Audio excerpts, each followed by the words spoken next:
Yes, sasa kama tunavyojua kwamba wa Nigeria huwa hawabahatishagi bwana.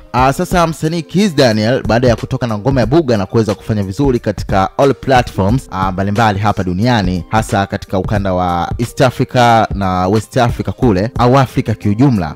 Buga imekuwa ni ngoma ambayo imefanya vizuri sana na watu wameitikia na imeweza kumpatia show nyingi sana pamoja na pesa nyingi, na ikapelekea yeye kuweza kupata mafanikio makubwa, hasa kununua mjengo wa kifahari kama maeneo ya ufukweni, yani baharini, kwamba akikaa ndani kwake hakuna ulazima sana wa kutumia feni au AC, kwani anakula tu upepo wa bahari. Sasa star muziki Kizz anatarajia kuachia ngoma yake mpya Ijumaa hii, ambayo wimbo huo unaitwa Odo, na ameweza kushare nasi kupitia ukurasa wake wa Instagram akiposti clip cha ngoma hiyo akiwa anacheza pamoja na washikaji zake. Na kwa muonekano tu wa hii ngoma au kionjo hicho alichokiachia, inaonekana ni ngoma ambayo itakuja kufanya vizuri, kwa sababu tunajua kwamba wa Nigeria huwa hawabahatishagi, hasa msanii kama Kizz ambaye ameshafanya makubwa huko nyuma na bado anaendelea kufanya makubwa. Ulikuwa na mimi D Adeleke, endelea kusubscribe katika channel yetu ya Media ili uweze kupata updates zitakazokujia.